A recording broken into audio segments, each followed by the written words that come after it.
Hi friends, welcome to సోమో competitive guidance.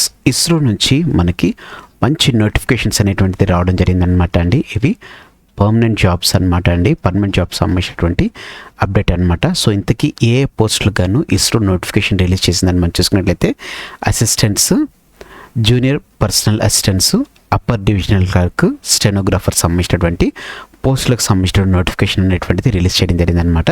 ఈ పోస్టులకు సంబంధించినటువంటి అప్లికేషన్ విధానం, ఎలిజిబిలిటీ క్రైటీరియా, అలాగనే సెలెక్షన్ ప్రాసెస్, సిలబస్ ఏంటి, అలాగనే ఎడ్యుకేషన్ క్వాలిఫికేషన్ ఏంటి అనేటువంటిది మనం చూద్దాం. ఫస్ట్ ఆఫ్ ఆల్ ఇస్రో నోటిఫికేషన్లో చూసినట్లయితే కనుక 244 పోస్టులతోటి నోటిఫికేషన్ అనేటువంటిది రిలీజ్ అవ్వడం జరిగిందనమాట. అయితే ఇప్పుడు ఈ 244 సంబంధించినటువంటి బ్రేకప్ వేకెన్సీస్ అనేటువంటిది మనం చూద్దాము. ఫస్ట్ ఆఫ్ ఆల్ అసిస్టెంట్ సంబంధించినటువంటి అనమాట అండి. అసిస్టెంట్ సంబంధించినటువంటి మన 2 తెలుగు రాష్ట్రాల్లో చూసుకున్నట్లయితే కనుక తెలంగాణ నుంచి మనకి మొత్తం 13 పోస్టులు అనేటువంటిది వేయడం జరిగిందనమాట అండి. ఈ 13 పోస్టులు మనం చూసుకున్నట్లయితే కనుక ఇవి వచ్చేసేసి అన్రిజర్వ్డ్ వచ్చేసి 7 పోస్టులు, నెక్స్ట్ ఎస్సీకి వచ్చి 2 పోస్టులు, ఎస్టీకి వచ్చేసి 1 పోస్టు, అలాగనే 3 పోస్టులు వచ్చేసి ఈడబ్ల్యూఎస్కి వేయడం జరిగిందనమాట అండి. ఇట్లా ఇది మొత్తం మనకి 13 పోస్టులు సంబంధించినది అనమాట. ఇందులో పీడబ్ల్యూడీ కేటగిరీ చూసుకున్నట్లయితే కనుక ఏకి 2 పోస్టులు, బీకి 1 పోస్టు వేయడం జరిగింది. ఎక్స్-సర్వీస్మెన్కి 3 పోస్టులు అనేటువంటిది వేయడం జరిగింది అనమాట అండి. నెక్స్ట్ ఆంధ్రప్రదేశ్ సంబంధించిన శ్రీహరికోటలో చూసుకున్నట్లయితే కనుక 32 పోస్టులు అనేటువంటిది వేయడం జరిగిందనమాట. ఇందులో 8 పోస్టులు వచ్చేసి మనం చూసుకున్నట్లయితే కనుక యూఆర్కి వేయడం జరిగిందనమాట అండి. 8 పోస్టులు వచ్చేసి మనకి యూఆర్ కేటగిరీకి వేయడం జరిగిందనమాట. ఓబీసీకి వచ్చేసి మనకి 6 పోస్టులు అనేటువంటిది వేయడం జరిగిందండి. ఎస్సీకి 9 పోస్టులు, ఎస్టీకి వచ్చేసి 3 పోస్టులు, ఈడబ్ల్యూఎస్కి 6 పోస్టులు, పీడీ ఏకి బీకి చెరో 2 పోస్టులు వేయడం జరిగింది అనమాట అండి. ఈ రకంగా 4 పోస్టులు అనేటువంటిది అక్కడ ప్రొవైడ్ చేయడం జరిగింది అనమాట. ఇప్పుడు మనం అసిస్టెంట్ సంబంధించినటువంటి పోస్టులు అయిపోయినాయి. ఇప్పుడు ఈ అసిస్టెంట్ సంబంధించిన పోస్టులు చూసుకున్నట్లయితే కనుక మొత్తం 113 పోస్టులు అనేటువంటిది వేయడం జరిగింది. జూనియర్ పర్సనల్ అసిస్టెంట్ సంబంధించిన చూసుకున్నట్లయితే కనుక మన 2 తెలుగు రాష్ట్రాల్లో హైదరాబాద్ అలాగనే శ్రీహరికోటలో చూసుకున్నట్లయితే కనుక ఇది వచ్చేసి యూఆర్కి సంబంధించినటువంటి కేవలం 2 పోస్టులు తెలంగాణకి వేయడం జరిగింది అనమాట అండి. ఏపీకి వచ్చేసి 14 పోస్టులు వేయడం జరిగింది అనమాట అండి. యూఆర్కి వచ్చేసి 9 పోస్టులు, ఓబీసీకి వచ్చేసి మనకి చూసుకున్నట్లయితే కనుక 1 పోస్టు, ఎస్సీకి వచ్చేసి 2 పోస్టులు, ఎస్టీకి వచ్చేసి 1 పోస్టు, ఈడబ్ల్యూఎస్కి వచ్చేసి 1 పోస్టు, పీడబ్ల్యూబీడీసీలోకి వచ్చేసి 1 పోస్ట్ అనేటువంటిది వేయడం జరిగింది అనమాట అండి. 1 పోస్ట్ ఎస్సీకి, 1 పోస్ట్ ఎస్టీ వేకెన్సీస్ అనేటువంటిది బ్యాక్లాగ్ వేకెన్సీస్గా, పీడబ్ల్యూబీడీసీ ఏదైతే ఉందో వేకెన్సీ అది కూడా బ్యాక్లాగ్ వేకెన్సీగా ఇస్తున్నట్లుగా తెలపడం జరిగింది అనమాట అండి. ఇది మొత్తం 81 పోస్టులు అనేటువంటిది ఉండడం జరిగింది అనమాట అండి. నెక్స్ట్ మన 2 తెలుగు రాష్ట్రాల్లో అప్పర్ డివిజనల్ క్లర్క్ కానీ స్టెనోగ్రాఫర్స్ కానీ ఏ విధమైనటువంటి పోస్టులు లేవు. అలాగనే assistants for filling autonomous institutions under department of స్పేస్లో చూసుకున్నట్లయితే కనుక మన 2 తెలుగు రాష్ట్రాల్లో కేవలం ఆంధ్రప్రదేశ్ శ్రీహరికోటకు రావడం జరిగింది. 3 పోస్టులు అనేటువంటిది వేయడం జరిగింది అనమాట అండి.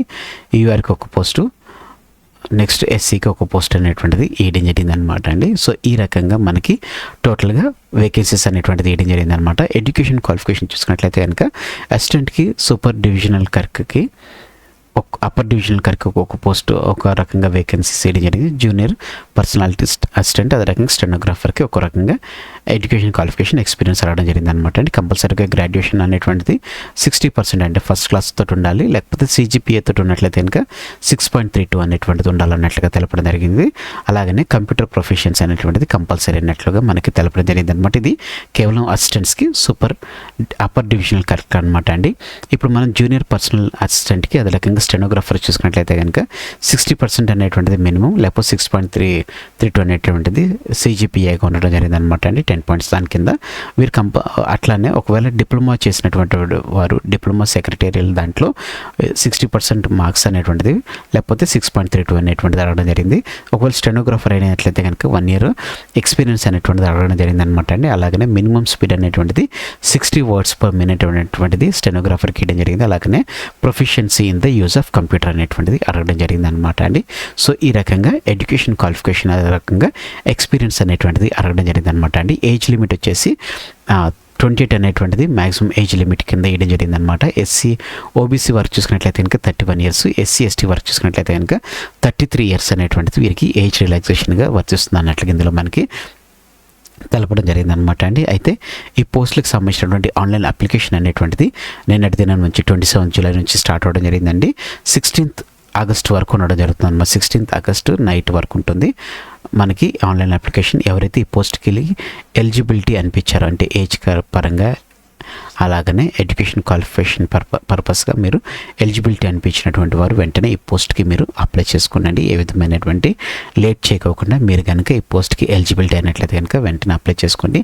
అప్లికేషన్ ఫీజు అనేటువంటిది మనం చూసినట్లయితే కనుక ఇక్కడ మనకి 500 అనేటువంటిది ఇవ్వడం జరిగిందనమాట అండి. ఇందులో 100 రూపీస్ అనేటువంటిది అప్లికేషన్ ఫీజు కింద తీసుకుంటున్నట్లుగా తెలపడం జరిగిందనమాట అండి. అయితే మీరు ఒకవేళ అసిస్టెంట్ లేకపోతే అప్పర్ డివిజనల్ క్లర్క్ కింద అప్లై చేసుకోవాలనుకున్నట్లయితే కనుక 500 రూపీస్ అనమాట అండి.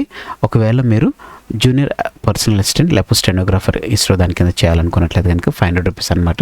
ఒకవేళ మీరు రెండింటికి అప్లై చేసుకోవాలనుకున్నట్లయితే కనుక 1000 రూపీస్ అనేటువంటిది ఫీ పేమెంట్ కింద ఉంటుందన్నట్లుగా ఇందులో మనకు తెలపడం జరిగిందనమాట అండి. అన్ని ప్రాసెసింగ్ ద్వారా మనము ఆన్లైన్ అప్లికేషన్ అనేటువంటిది పేమెంట్ అనేటువంటి చేసుకునేటువంటి ఫ్లెక్సిబిలిటీ అనేటువంటిది కలిగిస్తున్నట్లుగా తెలపడం జరిగింది అనమాట అండి.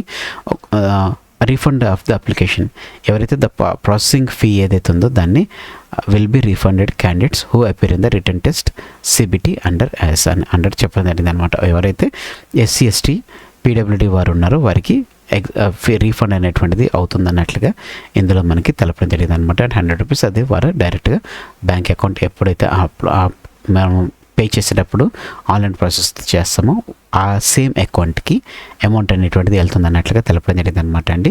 సెలక్షన్ ప్రాసెస్లోకి వచ్చి చూసుకున్నట్లయితే కనుక మనకి CBTలో కండక్ట్ చేస్తారని చెప్పి తెలపడం జరిగింది కదండి. అయితే మన 2 తెలుగు రాష్ట్రాల్లో హైదరాబాద్ అదే రకంగా విజయవాడ విశాఖపట్నంలో ఎగ్జామినేషన్ సెంటర్స్ అనేటువంటిది కండక్ట్ చేస్తున్నట్లుగా తెలపడం జరిగింది అనమాట అండి. సో ఇక్కడ మనం చూసుకున్నట్లయితే కనుక 150 minutes అనేటువంటి సింగిల్ ఆబ్జెక్షన్ టైప్గా మనకి వేయడం జరుగుతుంది అనమాట రెండిట్లోనూ. సో దీంట్లో 50% మార్క్స్ అనేటువంటిది కంపల్సరీ సెలెక్ట్ చేసుకోవాలని చెప్పేసి పార్టీ ABC అలాగనే యూఆర్కి వేయడం జరిగింది అనమాట అండి. 40% అనేటువంటిది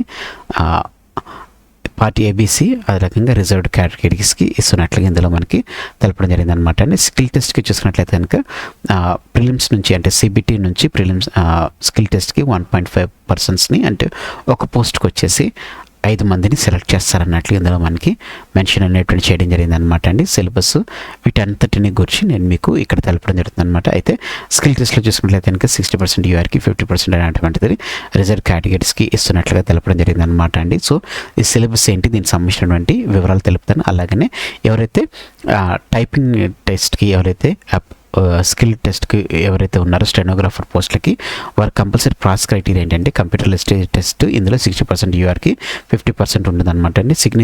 స్టెనోగ్రాఫర్కి 10% మిస్టేక్స్ అనేటువంటిది యూఆర్కి 12% మిస్టేక్స్ అనేటువంటిది రిజర్వ్డ్ కేటగిరీస్కి ఇస్తున్నట్లుగా ఇందులో మనకి మెన్షన్ అనేటువంటిది చేయడం జరిగింది అనమాట అండి. అయితే పే అలవెన్సెస్ ఎవరైతే ఈ పోస్టులకి అప్లై చేసుకున్నటువంటి వారు సెలెక్ట్ అయినటువంటి వారికి 25,500 అనేటువంటిది వీరికి మంత్లీ పే అలవెన్సెస్ కింద ఇస్తున్నట్లుగా తెలపడం జరిగింది అనమాట అండి. అయితే రాను మీకు పే లెవెల్ మ్యాట్రిక్స్ అనేటువంటిది పెరుగుతుంటుంది. అలాగని మీకు మంచి పే స్కేల్ అలాగనే మంచి హోదాతో కూడినటువంటి జాబ్స్ అనమాట అండి ఇస్రో జాబ్స్ అనేటువంటిది. సో ఇప్పుడు ఈ పోస్టులకు సంబంధించినటువంటి ఎగ్జామ్ అనేటువంటిది ఎలా ఉంటుంది, ఎగ్జామ్ ప్యాటర్న్ అనేటువంటిది ఎలా ఉంటుందని మనం చూసుకున్నట్లయితే కనుక అసిస్టెంట్ అలాగనే UDCకి అప్పర్ డివిజనల్ క్లర్క్ చూసుకున్నట్లయితే కనుక వీరికి మొత్తం 4 కేటగిరీల నుంచి మొత్తం మనకు చూసుకున్నట్లయితే కనుక 200 మార్క్స్లకి 150 minutes అనేటువంటి డ్యూరేషన్ వేయడం జరుగుతుంది అనమాట అండి. General English 50 questions 50 marks, quantitative aptitude 50 questions 50 marks, general intelligence reasoning 50 questions 50 marks, general knowledge 50 questions 50 marks, టోటల్గా 150 minutes అనమాట అండి. ఆబ్జెక్టివ్ టైప్ 1 మార్క్ వస్తుంది, నెగిటివ్ మార్క్ వచ్చేసి 0.25 అనేటువంటిది కట్ ఆఫ్ అవుతున్నట్లుగా తెలపడం జరుగుతుంది అనమాట అండి. సిలబస్ చూసుకున్నట్లయితే కనుక సేమ్ బ్యాంకింగ్ సిలబస్లో ఉన్నట్లుగానే ఉందన్నమాట అండి. సేమ్ సిలబస్ అనమాట అండి, ఏం చేంజెస్ ఏమి లేవు. సో జనరల్ నాలెడ్జ్లో మాత్రం మనం చూసుకున్నట్లయితే కనుక ఇక్కడ ఓన్లీ ఎన్విరాన్మెంటల్ ఇష్యూస్ అలాగనే society current affairs national and international importance ఇట్లాంటి history culture geography science polity economy ఇటువంటిది అడగడం జరుగుతుంది అనమాట అండి. సో ఇది మనం చూసుకున్నట్లయితే కనుక ఇది మన టార్గెట్ బ్యాచ్ ఏదైతే ఉందో టార్గెట్ బ్యాచ్ సంబంధించినటువంటి టార్గెట్